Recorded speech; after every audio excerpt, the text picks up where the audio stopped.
Hi ನಮಸ್ಕಾರ ಎಲ್ಲರಿಗೂ ಜೆ.ವಿ tailor with fashion YouTube ಚಾನಲ್ಗೆ ಸ್ವಾಗತ. ಇವತ್ತಿನ ವಿಡಿಯೋದಲ್ಲಿ ಬೋಟ್ ನೆಕ್ ಡಿಸೈನ್ ಯಾವ ರೀತಿ ಕಟ್ಟಿಂಗ್ ಮಾಡುವುದು ಮತ್ತು ಸ್ಟಿಚಿಂಗ್ ಮಾಡುವುದು ಅಂತ ನೋಡೋಣ. ಇಲ್ಲಿ ನಾನು ಬ್ಲೌಸ್ ಬ್ಯಾಕ್ ಪಾರ್ಟ್ನ ಕಟ್ ಮಾಡ್ಕೊಂಡಿದ್ದೀನಿ. ಈ ಬ್ಯಾಕ್ ಪಾರ್ಟ್ನ ಲೆಂತು 14.5 ಇಂಚಿಗೆ ತೊಗೊಂಡಿದ್ದೀನಿ. ಇದರ ವಿಡ್ತು 11 ಇಂಚಿಗೆ ತೊಗೊಂಡಿದ್ದೀನಿ. ಇಲ್ಲಿ ಆರ್ಮೋಲ್ 5.5 ಇಂಚಿಗೆ ಕಟ್ ಮಾಡ್ಕೊಂಡಿದ್ದೀನಿ. ಶೋಲ್ಡರ್ 6 ಇಂಚಿಗೆ ತೊಗೊಂಡಿದ್ದೀನಿ. ಈಗ ನೆಕ್ ವಿಡ್ತು 2.5 ಇಂಚಿಗೆ ಮಾರ್ಕ್ ಮಾಡ್ಕೊಳ್ತಾ ಇದ್ದೀನಿ.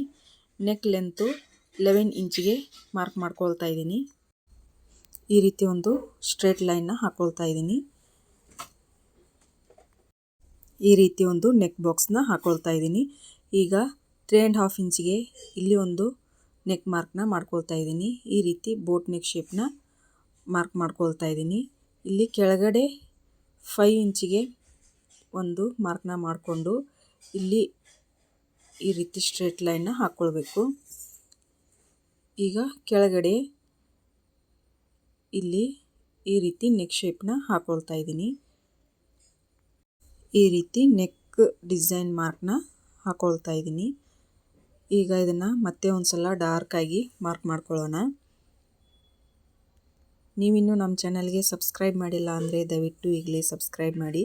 ಪಕ್ಕದಲ್ಲಿರೋ ಬೆಲ್ ಐಕನ್ನ ಪ್ರೆಸ್ ಮಾಡಿ ಆಲ್ ಅಂತ ನೋಟಿಫಿಕೇಷನ್ ಕೊಡಿ. ಈ ರೀತಿ ಡಾರ್ಕ್ ಆಗಿ ಮಾರ್ಕ್ ಮಾಡಿಕೊಂಡು ಒಂದ್ಸಲ ಈ ರೀತಿ ಇದನ್ನು ಪ್ರೆಸ್ ಮಾಡಿಕೊಂಡ್ರೆ ಈ ಸೈಡು ಕೂಡ ಇದು ಬಂದಿರುತ್ತೆ. ಇದನ್ನು ಮತ್ತೆ ಒಂದ್ಸಲ ಇದನ್ನು ಪೆನ್ಸಿಲಿಂದ ಮಾರ್ಕ್ ಮಾಡ್ಕೊಳ್ತಾ ಇದ್ದೀನಿ. ಈ ನೆಕ್ಕು ತುಂಬ ಚಿಕ್ಕದು ಅನಿಸ್ತು, ಅದಕ್ಕಾಗಿ ಮತ್ತೆ ಈ ಸೈಡ್ 1/2 ಇಂಚು ಆ ಸೈಡ್ 1/2 ಇಂಚು ಮಾರ್ಕ್ ಮಾಡಿಕೊಂಡು ಈ ರೀತಿ ನೆಕ್ ಮಾರ್ಕ್ನ ಮಾಡ್ತಾ ಇದ್ದೀನಿ. ಇಲ್ಲಿ ನೋಡ್ಬೋದು.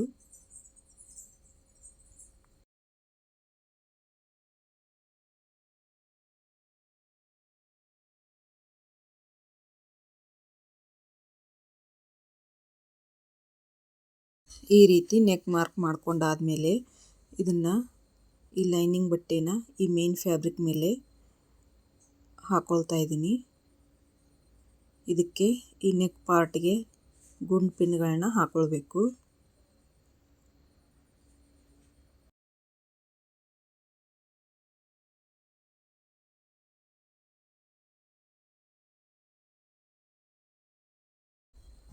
ಈ ರೀತಿ ನೆಕ್ ಪಾರ್ಟ್ಗೆ ಗುಂಡು ಪಿನ್ಗಳನ್ನ ಹಾಕೊಂಡಾಯ್ತು. ಈ ನೆಕ್ ಮಾರ್ಕ್ನ ನೀಟಾಗಿ ಸ್ಟಿಚಿಂಗ್ ಮಾಡ್ಕೊಳ್ಳೋಣ.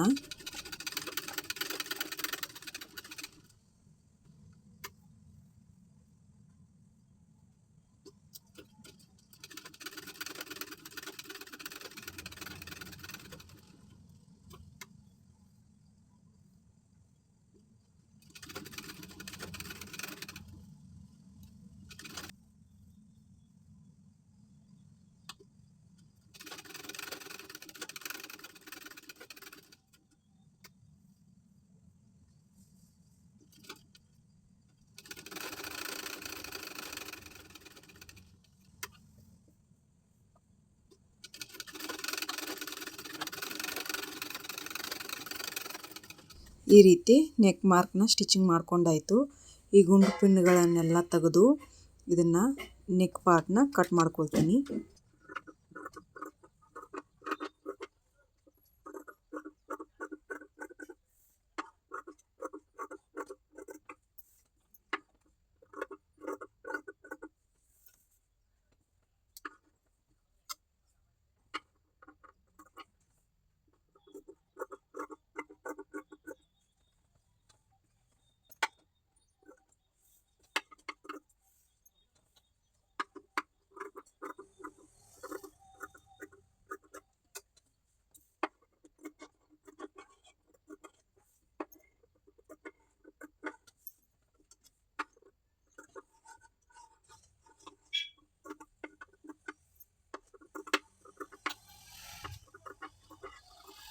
ಈ ನೆಕ್ ಪಾರ್ಟ್ನ ಕಟಿಂಗ್ ಮಾಡ್ಕೊಂಡಾಯ್ತು.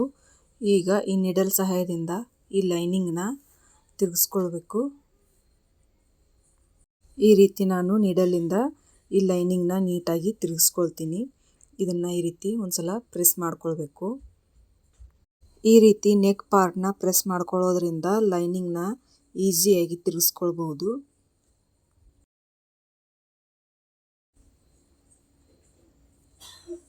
ಈ ರೀತಿ ನಾನು ಲೈನಿಂಗ್ನ ತಿರ್ಸ್ಕೊಂಡಾಯ್ತು. ಇಲ್ಲಿ ನೋಡ್ಬೋದು ಎಷ್ಟು ನೀಟಾಗಿ ಬಂತು ಅಂತ ನೆಕ್ಕು. ಈಗ ಇದ್ರ ಮೇಲೆ ಒಂದು ಮತ್ತೆ ಸ್ಟಿಚ್ ಮಾಡ್ಕೊಳ್ಳೋಣ.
ಈ ರೀತಿ ಬೋಟ್ ನೆಕ್ಕಿಗೆ ಲೈನಿಂಗ್ ತಿರುಗಿಸ್ಕೊಂಡು ಮೇಲೆ ಒಂದು ಸ್ಟಿಚ್ನ ಮಾಡ್ಕೊಂಡಾಯ್ತು.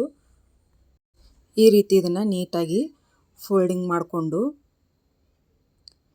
ಈ ಬ್ಯಾಕ್ ಪಾರ್ಟು ಕೆಳಗಿನ ಸೈಡು ಸ್ಟಿಚ್ನ ಮಾಡ್ಕೊಳ್ಬೇಕು. ಈ ರೀತಿ ಲೈನಿಂಗ್ ಮತ್ತು ಮೇನ್ ಫ್ಯಾಬ್ರಿಕ್ನ ಇದನ್ನು ನೀಟಾಗಿ ಜೋಡಿಸಿ ಒಂದು ಸ್ಟಿಚ್ನ ಮಾಡ್ಕೊಳ್ತೀನಿ.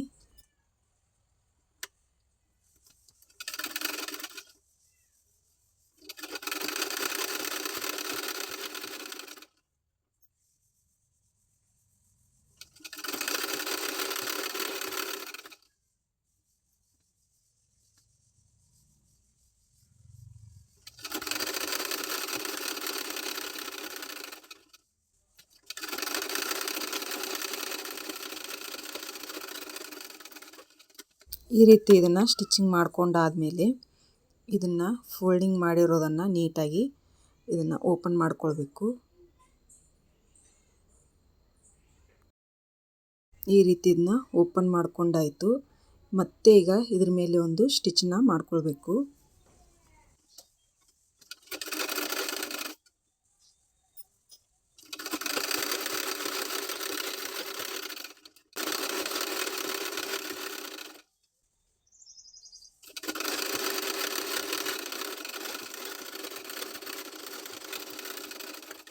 ಬ್ಯಾಕ್ ಪಾರ್ಟು ಕೆಳಗಿನ ಸೈಡ್ ಸ್ಟಿಚಿಂಗ್ ಮಾಡ್ಕೊಂಡಾಯಿತು. ಈಗ ಆರ್ಮೋಲ್ ಹತ್ರ ಲೈನಿಂಗ್ ಮತ್ತು ಮೇನ್ ಫ್ಯಾಬ್ರಿಕ್ನ ಅಟ್ಯಾಚ್ ಮಾಡ್ಕೊಳ್ಳೋಣ.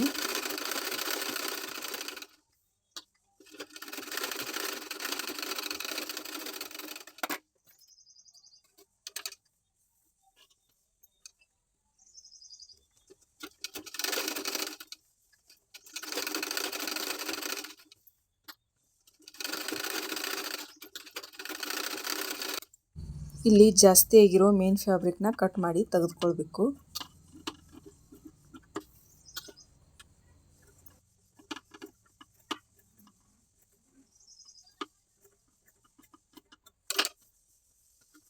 ಈ ರೀತಿ ಶೋಲ್ಡರ್ ಮಧ್ಯದಲ್ಲಿ ಇದನ್ನು ನೀಟಾಗಿ ತಗೊಂಡು ಬ್ಯಾಕ್ ಟಕ್ಸ್ಗಳನ್ನ ಸ್ಟಿಚ್ ಮಾಡ್ಕೊಳ್ಬೇಕು.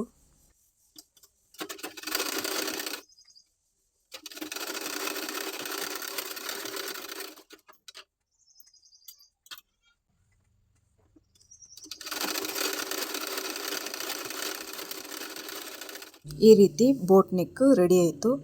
ಈಗ ನೆಕ್ ಡಿಸೈನ್ಗೋಸ್ಕರ ನಾನು ಈ ಪೈಪಿಂಗ್ನ ಈ ರೀತಿ ಚಿಕ್ಕ ಚಿಕ್ಕದಾಗಿ ಕಟ್ ಮಾಡ್ಕೊಂಡಿದ್ದೀನಿ.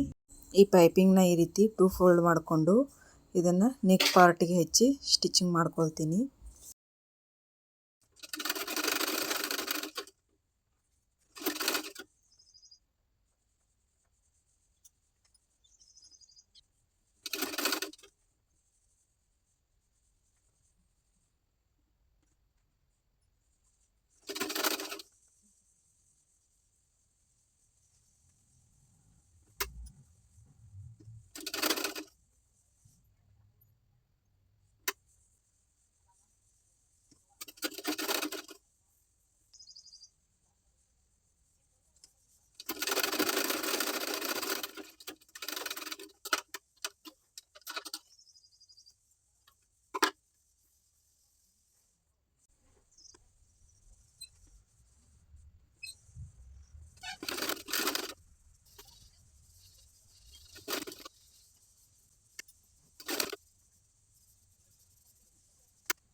ಈ ರೀತಿ blouse back neck design ready ಆಯಿತು.